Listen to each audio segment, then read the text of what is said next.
Da... Boa noite, sejam todos bem-vindos a mais um estudo aqui do Nechamar, a Paraxá dessa semana, a Paraxá Kitetse, e nós temos o enorme prazer de receber um querido amigo, um amigo da casa, muitos aqui o conhecem, Camilo Zeituni, meu colega de seminário, até um certo ponto, depois ele, por questões de fuso horário, que ele está em Israel, as aulas estavam acabando muito tarde. Ele hoje é estudante rabínico no Schefter. Tive o prazer de estar com ele agora em dezembro em Jerusalém, estudamos juntos lá. E é um prazer te receber aqui, Camilo. Mas vamos começar com as bênçãos aqui, as bênçãos do estudo da Torá. Baruch atah Adonai, Eloheinu melech haolam, asher kiddushanu b'mitzvotav v'tzivanu, la'asok b'divrei Torah. Amém.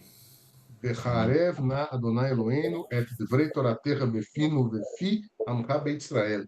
Venichie anachnu vetzetzaenu vetzetzai amcha beit Israel.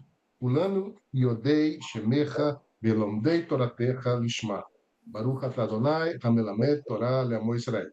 Baruch Amém. atah Adonai Eloheinu melech haolam asher bachar banu mikol ha'amim ונתן לנו את תורתו. ברוך אתה אדוני נותן לתורה. Amém.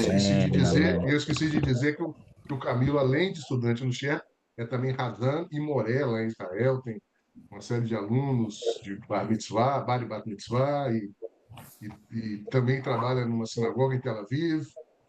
E isso aí, Camilo, muito obrigado, querido, por você ter aceito o convite. A palavra é sua. É um prazer estar com vocês aqui. Muita gente eu conheço, outros não conheço. O Davi Léo, quando eu fui na CIP, ia na CIP umas 4 vezes há muito tempo atrás. Fui lá no Minyan pequeno, na sinagoga pequena, muito interessante. Só que depois eu fui para Santos, fui ser razão lá em Santos por uns anos e não fiquei mais em São Paulo. Quando a Thaís me falou, Camilo, você consegue fazer a Paraxá essa semana? Eu falei, bom, vamos ver, 2h30 da manhã, aqui em Israel. É, eu tenho duas opções. Como eu sou sefaradi, então a gente tem Selichot esse mês todo, então eu vou antes ou eu vou depois. Aí vai ter um minyan 4h30 da manhã, então eu vou 4h30 da manhã pro Selichot, eu vou ficar acordado, dormir um pouco já e pronto. Mas enfim, é um prazer estar com vocês, compartilhando aqui a minha Torá, o que eu aprendo aqui em Israel. Como o Celso falou, a gente começou no seminário da Argentina, mas para acabar meia-noite, às 5 da manhã, não dava para todo dia para estudar, então aí eu vim. Fiquei mesmo no Scherter, então estou há 8 anos em Israel. E vamos lá. Deixa eu compartilhar com vocês. Ver se consegue colocar. Ok.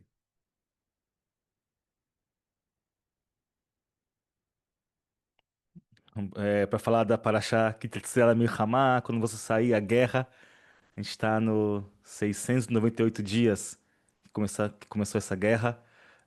Quase 2 anos que a gente está sofrendo, com agora 48 sequestrados, tanto vivos quanto corpos que estão lá em Gaza. E que a gente espera, se Deus quiser, que quando saíres da guerra, a gente pode sair dessa guerra brevemente, se Deus quiser. Então a Parashá Dvarim, Deuteronômio 21:10, Parashá, eu acho que não é muito extensa como outras Parashot, mas é uma Parashá que só tem mitzvah. Tem 74 mitzvot nessa Parashá. É a Parashá que mais tem mitzvot. De acordo com o Rambam, porque a gente quando a gente conta números de mitzvot, a gente tem que ter um pouco de cuidado, que quem veio com essa ideia da contagem das Parashot foi o Rambam, Maimônides. Pode ser que seja mais, pode ser que seja menos, mas pela categoria que ele fez, deu 613, e nessa Parashá 74.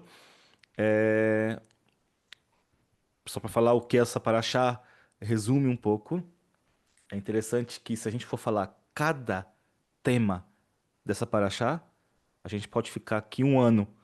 Para cada tema você tem, tipo, abre um leque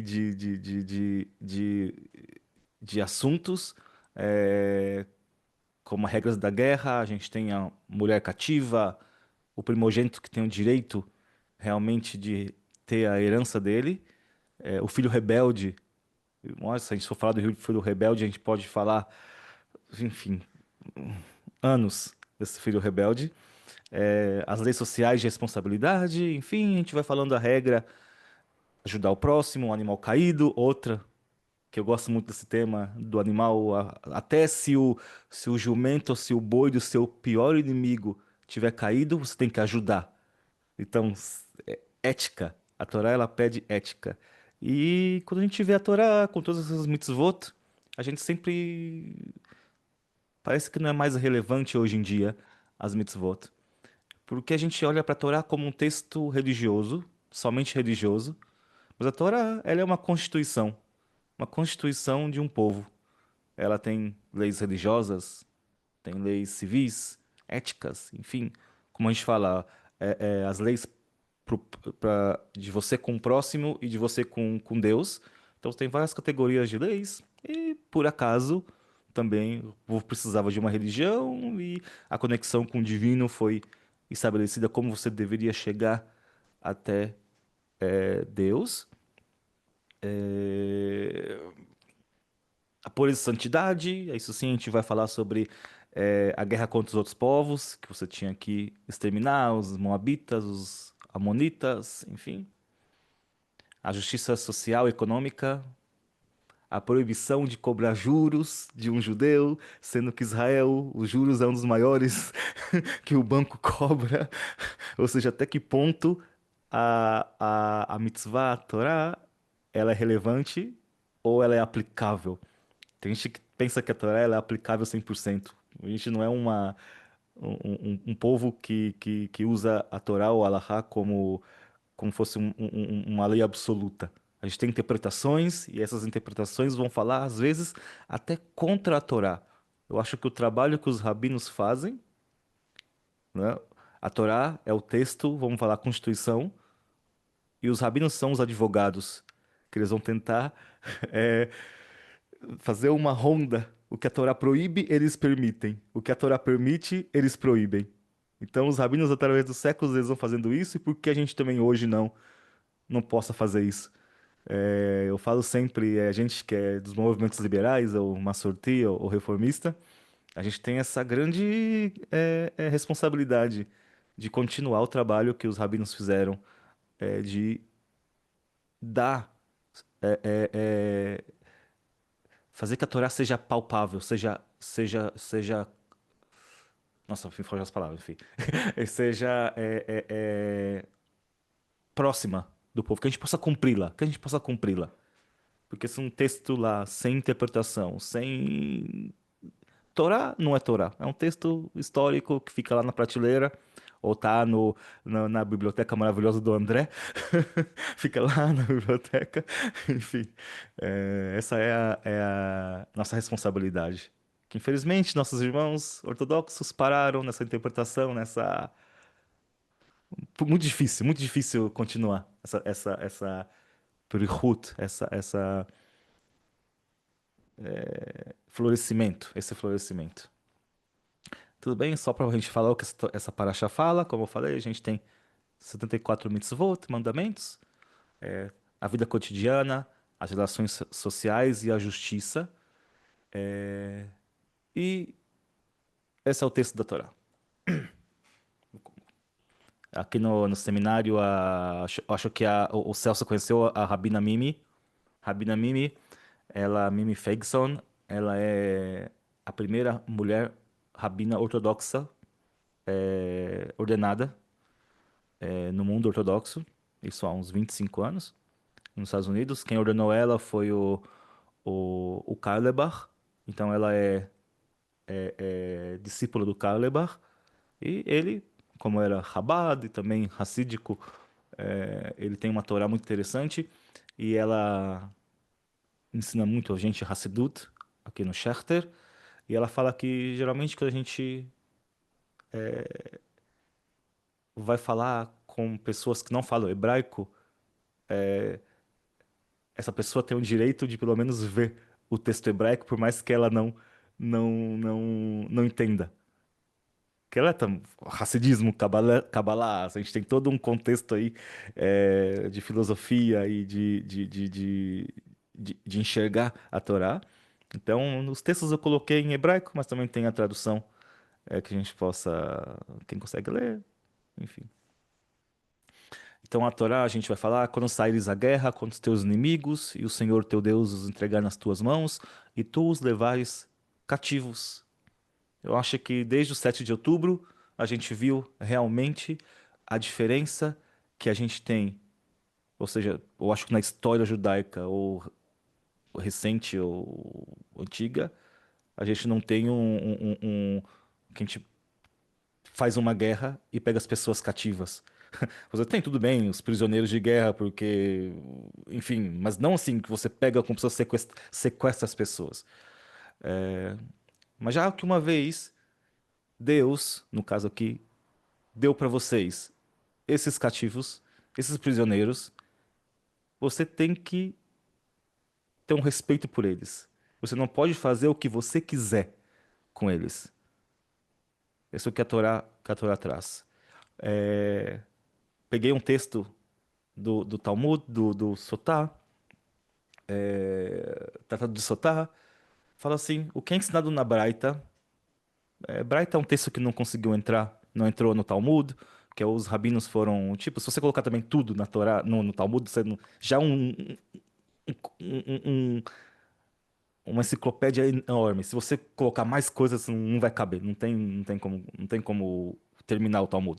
Então, teve Braita, teve coisas que foram acrescentando ali, que os rabinos foram colocando na Mishnah, na Guemará, para falar que esse rabino não colocou, mas é importante trazer aqui.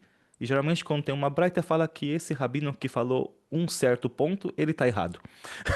Ou seja, eu vou mostrar para você outro ponto que talvez você não lembre, mas também tem esse ensinamento na Torá. E o versículo declara: quando você sair para a batalha contra os seus inimigos e o Senhor seu Deus os entregar em suas mãos e você os levar cativos, ou seja, implicando que não há obrigação de destruir. Você não precisa matar esses cativos.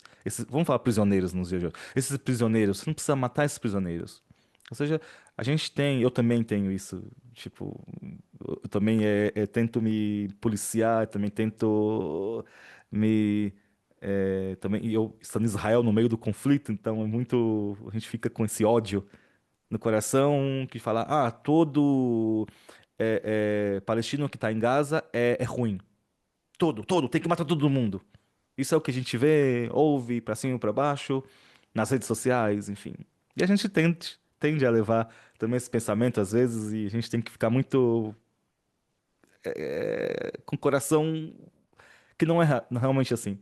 Nem todo mundo é ruim, nem todo mundo é bom, a gente também não é bom, não é ruim, ou seja, todo mundo, todo povo tem pessoas boas e pessoas ruins. Não é que esse pessoal é desse jeito, vem dessa linhagem, ou seja, e aqui ele fala: você não precisa destruir os inimigos, você não precisa destruir. Você pode acrescentar até os cananeus que vivem em Israel, porque se eles se arrependerem, eles serão autorizados em viver em Israel. Você não precisa acabar com eles. Vamos fazer um acordo. Opa, se a gente está aqui, se respeitam, por que não fazer um acordo? Então, essa braita, esse ensinamento dos rabinos vem falando, interpretando essa Torá. Mas como eu falei para vocês sobre a versão da Rabina Mimi, é, eu aprendo tudo muito com ela sobre Hassidut e eu acho que ninguém mais para contar sobre a Torá de uma forma mais próxima da gente, com histórias, com contos, é a Hassidut. A Hassidut ela é cheia de contos, cheia de mistérios e ela interpreta a Torá, ela mostra a Torá com outros olhos. Então eu vou trazer para vocês hoje é só essa primeira aliá, não é? Dessa paraxá, quando saíres à guerra, na visão do Meia Shiloach, Meir Shiloach é um rabino do século XIX, nascido na Polônia, Rabbi Mordechai Yosef Leiner. Ele é autor da obra Meia Shiloach, quer dizer águas de Shiloach, de um poço, de um rio que tem perto de Jerusalém, que ficava embaixo que levava água para a cidade de Davi, enfim, para falar que essa continuidade que ele vem escrevendo a visão cabalística e racídica é, da Torá. Então ele fez esse livro, ele comentou todas as parashiot da Torá, e é uma visão que quebrou muito o mundo racídico, porque ele fala que não existe livre-arbítrio. Ele fala que não existe livre-arbítrio. Depois, no finalzinho, ele fala que existe sim livre-arbítrio, mas Deus controla você. Ou seja, ele fica enrodando. Ele fala que tá tudo determinado. Ele acha que tá tudo determinado, já existe já tudo escrito, você não tem como sair dessa história. Então, a Torá dele é: cada ser humano tem uma mitzvah, que ela é a mitzvah da sua alma. Você nasce com uma mitzvah que você não tem como fugir dela. Você adora, você cumpre essa mitzvah com todo fervor, porque ela é a sua mitzvah de identidade da sua alma. Ao contrário, todo ser humano nasce com uma haverá, com um pecado. Esse pecado você não tem como deixar ele. Você pode fazer chuva, você pode fazer um retorno, você pode fazer tudo, mas você não consegue sair desse pecado. Esse pecado é a sua identidade da alma, porque quando Deus deu a Torá no Monte Sinai, uns estavam mais perto, outros estavam mais longe, um recebeu assim, outro recebeu assim. Então, essa é a Torá de Meah Sheloah. Ele foi um pouco rechaçado no começo, mas ele não saiu do judaísmo, ele não saiu da tradição cabalística e racídica, então ele compõe a Sifriá, a biblioteca judaica, racídica, ok? Bem respeitado. Meshilor, vocês podem ver o texto dele, o complicado que ele escreveu na letra de Rashi, né? Comentário de Rashi. Então, mas no Sefaria, a gente pode ver e pode traduzir lá o livro dele, é muito interessante. Você pode colocar Meia Shiloah no Sefaria, tem todas as parashot, comentário, maravilhoso. Vamos lá. Rapidinho, só pra gente estar. O tema que eu quero trazer é sobre a mulher bonita que a Torá fala, que quando um soldado vê essa mulher bonita, ele se apaixona por ela desesperadamente, e ele não consegue deixar olhar para a direita nem para a esquerda, ele quer essa mulher e ele quer tomar ela naquele momento. O desejo, como falar, o pecado da alma que esse homem não consegue deixar. Ele precisa realmente disso. E a Torá já sabe que o humano é humano. A Torá já sabe que em momento de guerra, por mais que você tenha querendo ter ética, o soldado ele extrapola, né? Os romanos abusavam, enfim, de todo mundo e acabavam com todo mundo. E ele fala, tá bom, então vamos fazer aqui uma um- um- uma espécie de fugiu a palavra, enfim, vamos fazer aqui uma espécie de processo, um processo. Meio termo. Às vezes foge a palavra em Ah, português, meio enfim, termo, meio termo. Compromisso. um compromisso. É, um compromisso. Então ele fala, vamos fazer o seguinte, essa mulher que você vai ver, ela é bonita, mas para que você tome ela como uma sua mulher, você precisa fazer uma série de rituais para você ver se você quer mesmo ela. Então a Torá fala, se você deixa eu tirar aqui o negocinho do zoom que fica na. E se dentre os preços você vê uma mulher bonita e formosa à vista, e a cobiçares, a tomares por mulher, então a trarás para a tua casa, e ela raspará a cabeça cortará suas unhas, despirá o vestido do seu cativeiro, e se assentará na tua casa, e chorará o seu pai e sua mãe, o mês inteiro. E depois chegará ela, e tu serás seu marido, ela tua mulher. E serás que, se te não contentares dela, a deixará ir à sua vontade, mas de modo algum a venderás por dinheiro, nem a tratarás como escrava, pois já tem humilhado. Ou seja, se esse homem ali, no fervor do seu coração, do seu corpo, quiser pegar essa mulher para ele, não é assim não, meu querido. Você precisa fazer todo um ritual, um processo que dura um mês. Depois você vai ver se você vai querer ela ou não. Primeira coisa, ela tem que raspar a cabeça, tirar a sua beleza.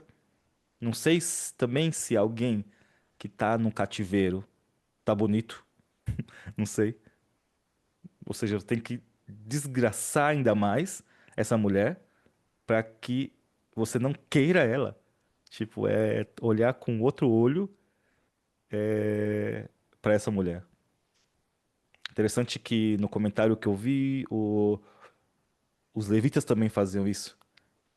Tem um versículo que eu não anotei, mas tem um versículo que os levitas também faziam isso.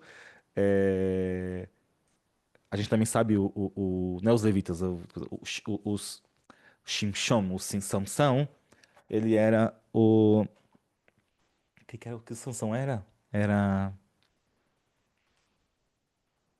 Nazireu. Nazireu, Nazireu. Ele cortava o cabelo, ele fazia ali um processo de luto, porque ele estava deixando por um tempo a sua família para ser consagrado ao templo sagrado, a Deus, para servir a Deus. Então, a Torá também ela se espelha que essa mulher agora, ela deixa sua família, deixa sua religião, deixa seus costumes e agora ela vai fazer um ato de conversão ao judaísmo e ela vai ser judia. Os comentaristas Sforno fala que isso na verdade era um ato de conversão que ela fazia, que ela fazia, essa mulher fazia. Ou seja, você agora tem uma mulher que se chegou em Israel, chorou seus pais e sua mãe, suas mágoas, e agora ela está com você. Essa é a Torá. A gente fala da Torá lisa, mas não existe esse Torá lisa. A gente já falei aqui 1 hora só sobre esse negócio aqui. Uai. Sem o comentário do Meia Shiloh. Uai. Calma aí. Vamos lá, então. Meia Shiloh. Alguém quer ler em português? Posso ler? Uhum.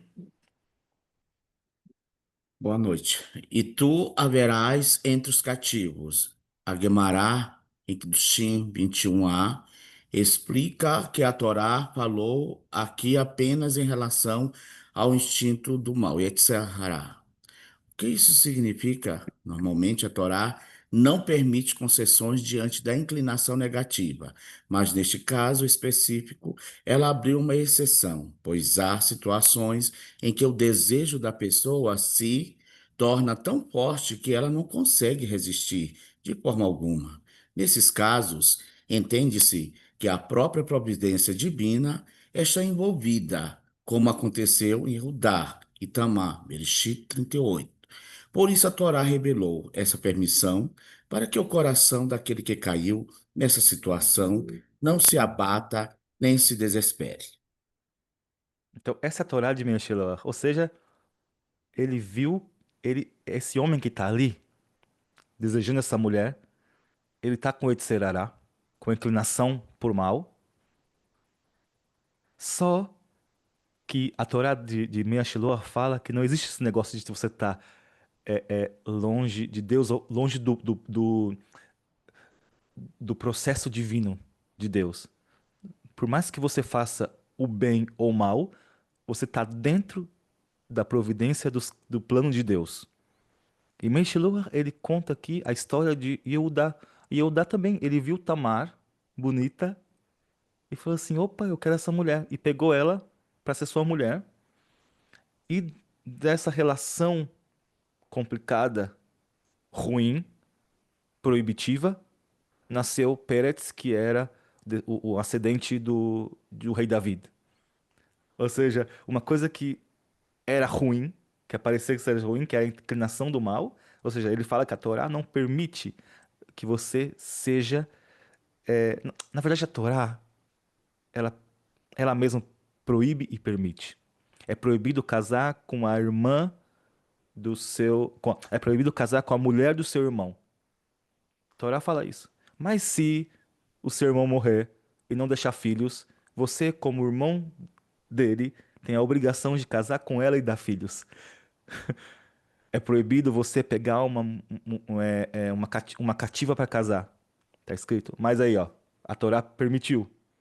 Ou seja, a Torá ela proíbe e permite, porque ela sabe que o ser humano é humano. Para que serve a Allahá? Para que a gente fala, para a gente descumpra, não, para que a gente cumpra encaixotado. Tem, enfim. Ou seja, primeiro ponto dessa primeira aliá, ele vê essa mulher, tem que fazer todo um processo com essa mulher, começando esse desejo pelo Etzer, pelo Instituto Mal, casa com ela, ou seja, depois de 30 dias, eu não quero mais ela. Não quero mais ela. Talvez eu conheci agora uma israelita aqui das tribos nossas aqui, do nosso povo. E é mais legal porque ela fala hebraico, ela crê no mesmo Deus, ela tem os mesmos costumes, ela faz o tcholent de Shabbat pra gente comer.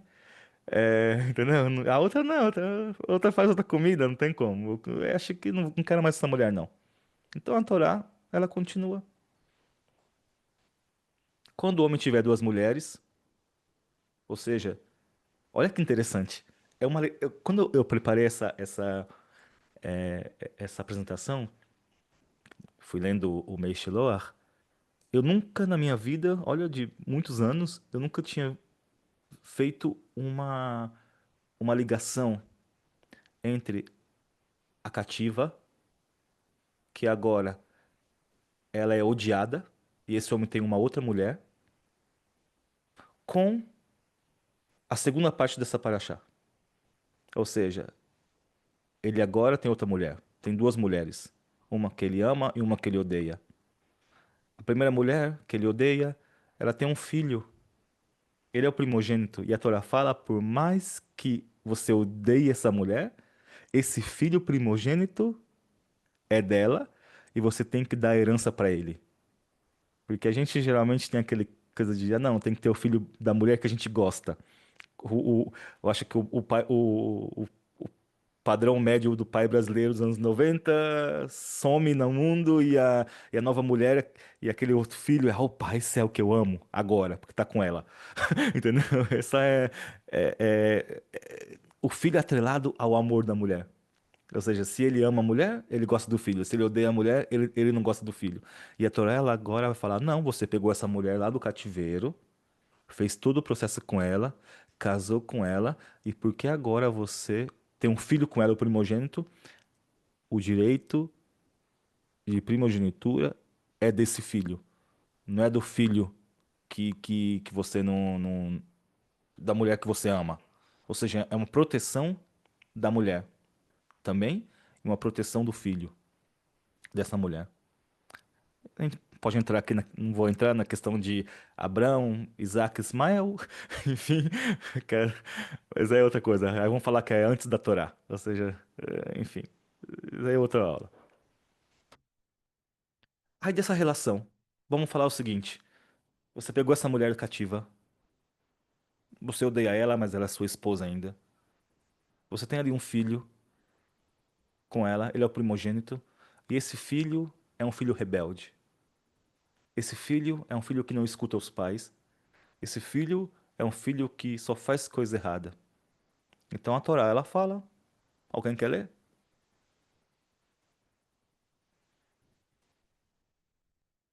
Eu posso ler. Quando alguém tiver um filho obstinado e rebelde, que não obedecer à voz de seu pai e à voz de sua mãe, e castigando-o lhes não der ouvido, essa tradução, então Tradução ruim. então seu pai e sua mãe pegarão nele e o levarão aos anciãos da cidade e à porta do seu lugar, e dirão aos anciãos da cidade: Este Nosso filho é rebelde e obstinado, não dá ouvidos à nossa voz. E um comilão e um beberrão. Então todos os homens da sua cidade apedrejarão até que morra. E tirarás o mal do meio de ti, e todo Israel ouvirá e temerá. Eu não vou entrar um pouquinho, mas vou entrar só um pouquinho aqui quando a gente fala que o Talmud fala que se um tribunal ele sentencia uma pessoa só à morte a cada 70 anos, ele é um tribunal sanguinário. Você tem que desfazer ele, porque não pode. Tribunal é para poder absorver as pessoas. Absolver as pessoas. É isso, ele fala, o Talmud fala, não, se você chegou até ali, tem que dar uma saída para essa situação. Você tem ali um tribunal que não vai saber dar uma situação.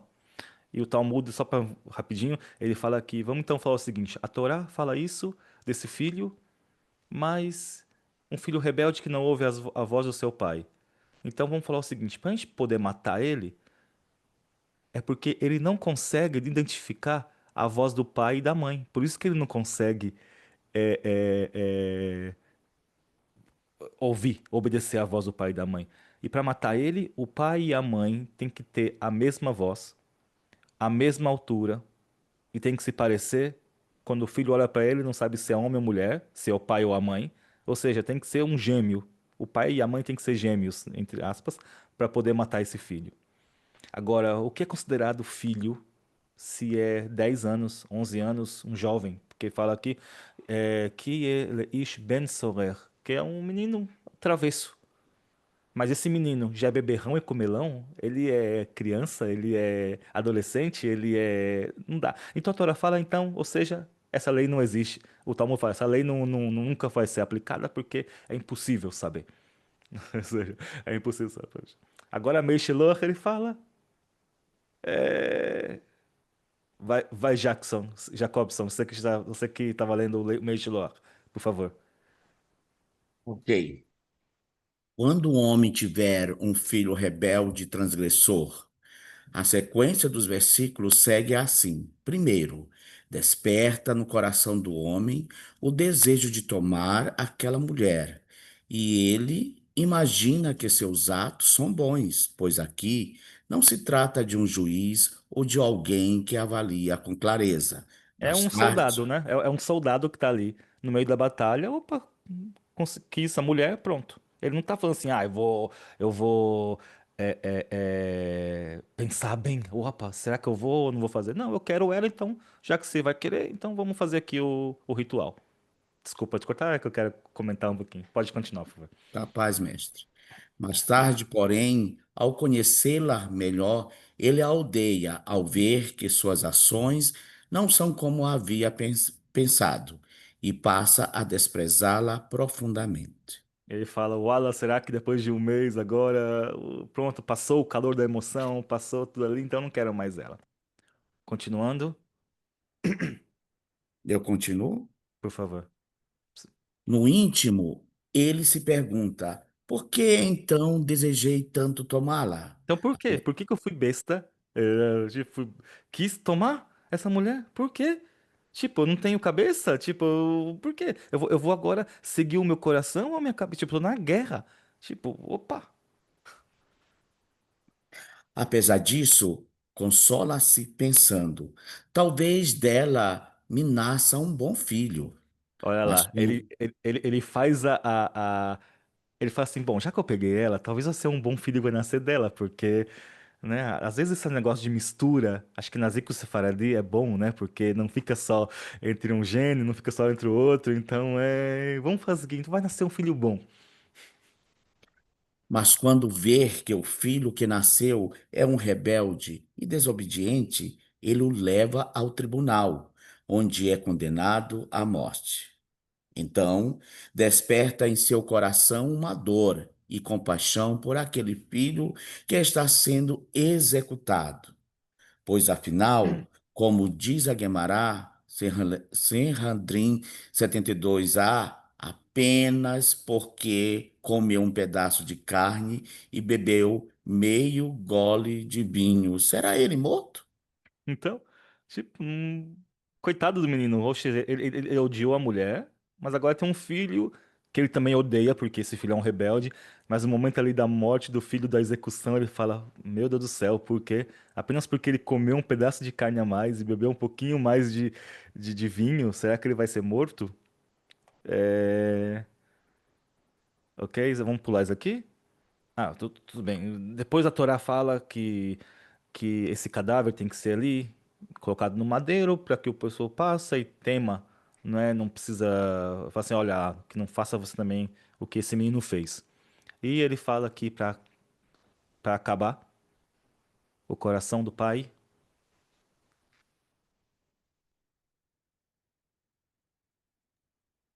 tá mudo. Tá Eu fechado. posso? Posso continuar? Não sei quem é o Davi que vai continuar. Não, não, você, Pode JB. comentar, tá com o dado bem também. E o coração do pai ficará profundamente aflito por todas essas coisas contraditórias que se sucederam em sua vida. E é sobre isso que a Torá diz: Não deixarás o seu cadáver pendurado na árvore, pois é maldição de Deus. Com isso, santo bendito seja, consola o coração do pai, pois certamente havia algo de bom nesse filho. Se nele não houvesse absolutamente nenhum bem, o Eterno não se importaria em ordenar que não picasse sua morte exposta durante a noite. Daqui aprendemos que ele não era como um objeto inanimado, sem mérito algum, mas sim havia nele bondade que precisa ser esclarecida. Assim também não foi em vão que o pai desejou tomar sua mãe. Viu como que ele dá uma visão totalmente diferente do que a Torá traz? Tipo, ele vai explicar, tipo, por isso que toda vez que eu vou procurar uma paraxá, eu já vou direto no Meir Shalom, falo, vamos ver o que que ele quer falar sobre isso. Depois eu procuro outros comentaristas. Ele fala, começou com Etserará, com a inclinação má, mas, ok, foi uma série de desgostos, uma série de coisas ruins que esse homem não conseguiu sair dali, porque ele estava aprisionado no Etserará. Até que o seu filho, opa, foi morto. Mas, para consolar ele, a Torá fala, não pode deixar o cadáver exposto ali no meio da praça, tem que enterrá-lo. Foi o consolo que ele deu. E aí, em seguida a Torá fala da mitzvah de Ashavat Avedá, de uma coisa de devolver o objeto perdido. Essa já é um pouquinho já na outra paraxá, na outra linha, mas é só isso aqui, só e acaba. O sentido que, diante de Deus, sempre há uma forma de reparação. Ou seja, nada que se perde para sempre por causa do desejo ou de uma ação realizada entre Israel, porque tudo está sob a supervisão divina, Ashgaha Pratit.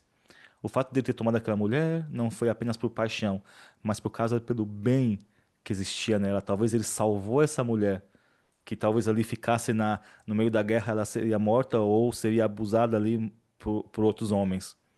Ele salva ela de lá, ela passa a viver na casa dele, por mais que ele odeia ela, porque ele não dá bem com ela, mas enfim, essa mulher, ela não pode ser vendida como escrava, não pode ser maltratada, ela tem que ser uma mulher judia, eu li o comentarista que fala que ela é como fosse uma qualquer judia, ou seja, ela se converte, ela se torna judia.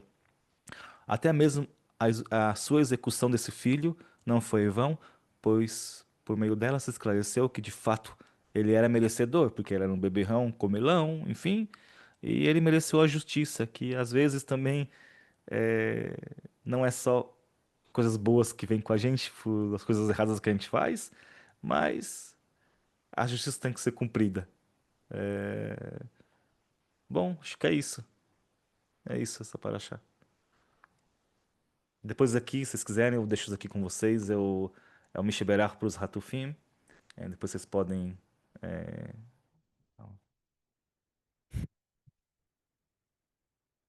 Ops, cadê? Tô vendo meu mouse. Pronto. Agora tô vendo todo mundo aqui. Eu não tava vendo porque tava. Pronto, minha parte. Acabou. Excelente, Camilo. Muito obrigado. Comentários, perguntas, dúvidas, críticas? Só abrir o microfone e falar. André? Camilo, tudo bem? Deixa eu ver. Ah, ok. Tudo bem, André? Aqui, Tudo eu, bem. o da biblioteca, estou atrás dos livros. Sim, sim. Eu vejo uma coisa interessante, você pegou, não é você que pegou, os talmudistas pegam, como você falou, texto, e em cima disso eles dão toda uma volta, e nessa volta eles alcançam várias modalidades do que a gente poderia chamar de ética, ou, ou querem nos dizer que a lei sem coração não serve. E E aí, quando você apresenta essa última como as outras todas seguem um certo enredo repetitivo. Uhum. É fazer a lei só para escrever uma lei não funciona. Eu brinco aqui com meus amigos que uma das coisas que eu mais tenho medo é da lei, porque a lei pela lei só, ela não funciona. E eu acho que tem a ver com a paraxá da semana passada, onde tem as duas proclamações de justiças, né? Uhum. Uhum. Justiça é bem, ok, mas você ainda é o detentor maior da justiça, não só pelo texto, né? E eu só queria reforçar que essa maneira que os talmudistas deram de continuar a interpretação e colocar um viés é fantástico, porque o que a gente pensa que é a moral e a ética, ela é fluida também. Ela tem que ser fluida. Uhum. E não petrificada, né? Enfim, eu adorei muito o material que você trouxe, como que você evoluiu em cima do que eu poderia dizer, a ética tem limites? Muito bom. Quando a gente fala sobre os rabinos tentarem resolver a vida e a nossa história, é, quando a gente fala realmente olho por olho, dente por dente, uma pessoa que não é judia, ela vai falar assim, tá vendo como que os judeus são? Aí quando você vai pegar o Talmud, não, é a quantidade financeira. Tipo, se você machucou o outro, você tem que dar de acordo com uma indenização com essa pessoa. Não é que você vai tirar o olho dela também. Não tem aquela frase olho por olho, dente por dente e o mundo se tornará cego e banguelo. Tipo, né? Você tem que ter realmente uma coisa. É igual Hanukkah. O que que a gente comemora em Hanukkah? O milagre do azeite. Mas não é, gente.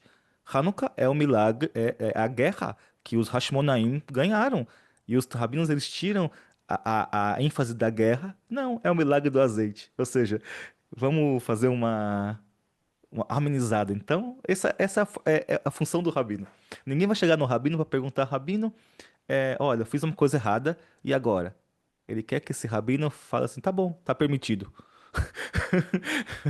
Porque esse rabino tem a obrigação de ler todo o conteúdo para poder resolver a vida dessa pessoa. Ok, obrigado. Ed? Ed? Boa noite, tá me ouvindo? Opa, tô, Agora tô. sim. Boa noite, Moré, boa noite a todos. Moré, Camilo, o senhor me fez lembrar, o senhor é tão jovem, né, mas sinônimo de respeito, tá?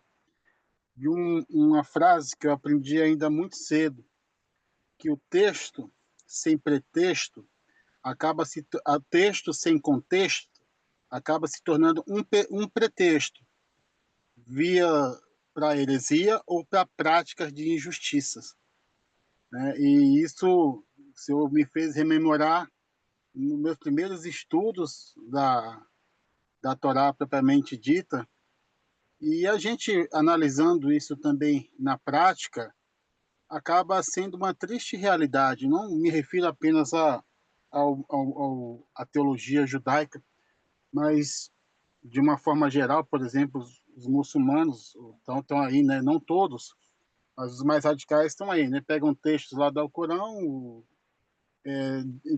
descontextualizam e usam os pretextos para a prática de violência, que graças a Deus não é o nosso caso. Mas só para ressaltar, eu acho que até reforçar o que o Moré André também acabou falando, né? Essa contextualização, porque você pegar aquilo ali de forma fria, né? Sem a misericórdia divina e, consequentemente, o calor humano, não vai dar certo. É, o, o, o Talmud é contra fazer justiça contra com as próprias mãos. Por isso você tem que é, amenizar o julgamento. Você tem que fazer tudo o possível para que as pessoas consigam cumprir a Torá e seguir as leis de acordo com o que ela pode fazer. Está escrito no Talmud que é, os rabinos não sabiam se o pessoal fazia a benção antes ou depois que tomava. Eu tô lembrando agora, que comia alguma coisa em Israel. Então um falou assim: ok, então vai lá e vê como que o povo faz. Ou seja, porque é lá que você vai ver, é pelo nível das pessoas que você vai conseguir fazer as leis. Você não pode fazer umas leis que ninguém consegue tocar. As leis servem para serem cumpridas e a gente tem que fazer com, tipo, cumprindo. Camilo, boa noite. Eu Ah, gostei boa noite. bastante, da forma como você trabalhou o texto e da forma como você trouxe que a lei, que a palavra pela palavra em si, ela pode ser às vezes mal interpretada, mal utilizada e que ela não é literalmente aquilo que ela está escrita. E aí eu acho que casa bem com o livro lá que você está lendo, que as mitzvot são um oceano que a gente tem ali na nossa frente, que elas estão ali para a gente poder mergulhar e cumprir e aproveitar disso tudo. Então, eu gostei bastante aí do texto e da forma como você trabalhou ali as leis. Obrigado. Para quem não sabe, eu estou lendo o livro Mesilat Yesharim, que é do Chaim Luzzatto, um grande cabalista. Que eu acho que em português era O Caminho de Deus, esse livro. Tinha na Sefer, eu acho. Antes, não sei se é O Caminho de Deus. Dos justos, É, é? retos. Dos justos, dos retos. Yesharim. Não, mas o texto, o título em português era Caminho de Muito Deus. justo. É, Tem aqui, vai. é, eu acho que é isso. E ele fala que realmente esse mundo a gente é um corredor para o mundo vindouro. Então, essas leis que a gente cumpre, toda essa Torá que vem aqui, era realmente para que a gente possa receber o nosso mérito, nosso dinheiro, né? Nosso salário, a recompensa no mundo vindouro, que lá realmente é o mundo real e aqui é só um projeto desse mundo. Aí ele fala, se você se preocupou em fazer a comida para o Shabat, você vai comer no Shabat. Se você não fez, você não vai comer. Ou seja, se você procurou em ser uma pessoa boa, não seguir o Yetzirará, tem que também seguir o Yetzirará. A gente tem que ter um izuno, uma balança entre o Tov e o Ra. Não pode ser uma pessoa totalmente boa e totalmente ruim. Você precisa ter uma balança. Está agora Rosh Hashanah, Kippur, balança, não é? A gente tem que ter uma balança, não pode ter totalmente ruim, totalmente bom. E ele fala que se você, pelo menos, cumprir as coisas nessa terra, nesse mundo, no mundo vindouro, ou nas encarnações que você vai vir, reencarnações, você vai receber ou não esse mérito. Mais algum comentário, alguma pergunta? Vou aproveitar esse tempinho aqui Davi? para falar duas coisinhas. Ah, lembrar que nesse sábado a gente vai ter oportunidade de falar um pouco mais sobre a Parashat Kitetse. Quem vai estar com a gente nesse sábado, não sei de onde do mundo ele vai estar, se ele já vai estar no Brasil de volta, Celso? Já chegou no Brasil. Já chegou? Já Então, chegou. Já. o nosso procurador quase geral, Felipe, vai estar com a gente nesse Foi, sábado. foi colega do Camilo também, assim Foi como colega do Camilo também? Ah, Foi, então, foi, então foi. pronto, já sabe de quem eu estou falando. Então a gente vai ter a oportunidade de ouvir um advogado falando também sobre esse assunto. Essa paraxá é riquíssima, né? O Camilo escolheu bem de falar sobre esse pedaço da paraxá, mas tem muitas outras coisas interessantes. Eu li bastante essa semana sobre a questão dos escravos, os servos, enfim. Talvez no sábado, se tiver oportunidade, eu falo um pouquinho do que eu andei estudando e, enfim, outras como isso, enfim, coisas que a Torá falava, falou, né, há milhares de anos e até hoje muito próximo da gente, a gente vê que ainda é uma mensagem importante, né, infelizmente, né? Mas enfim, estou falando sobre os escravos, né? Então, sábado teremos essa oportunidade. Além disso, no sábado a gente vai se despedir da Tainá, a querida Tainá que está indo para Israel. Vai encontrar o Camilo em breve, se Deus quiser. Está indo passar Quem é uma Tainá? Tá aqui? Ela tá aqui? ela não tá, ela Ah, não. infelizmente não tá aqui. Ela Ah, vai estar no sábado com a gente. A Tainá vai passar uma temporada em Israel. Ela não tá fazendo o Aliyah, pelo menos por enquanto, mas vai fazer um trabalho voluntário em Israel, de alguns meses, né? Então, sábado ela vai estar com a gente, vai ler Haftarah, enfim, a gente vai ter a oportunidade de fazer uma grande despedida para a Tainá, que é uma super querida, né? E vai fazer falta enquanto ela estiver em Israel, mas certamente vai ajudar mais Israel do que ela poderia ajudar aqui à distância, né? Vai ficar no Kibbutz Ein Gev, que é um lugar maravilhoso lá na Kinneret, né? Falei para ela. Então, enfim, sábado às 9h30 da manhã, todos mais do que convidados para estarem na Rua Bahia. E não esqueçam, já adiantando um pouquinho, na segunda-feira, às 19h30, a gente tem o quarto encontro de não sei quantos, 5 ou 6, né? O Dani cada hora aumenta um pouco mais o tamanho do nosso workshop aí, workshop preparativo, de preparatório aí para Yamim Noraim, né? Tivemos 3 encontros muito ricos, né, nessas últimas semanas. Quem não pôde estar presente pode assistir, está tudo no YouTube, menos acho que o último ainda não está, mas vai estar amanhã. E na segunda-feira a gente vai ter o quarto encontro desse workshop, tá bom? Todos super convidados e bem-vindos. E só para não dizer que eu não falei, né? Não falei de flores, não esqueçam, quem ainda não o fez, de se inscrever para Yamim Noraim, por falar em Yamim Noraim, né?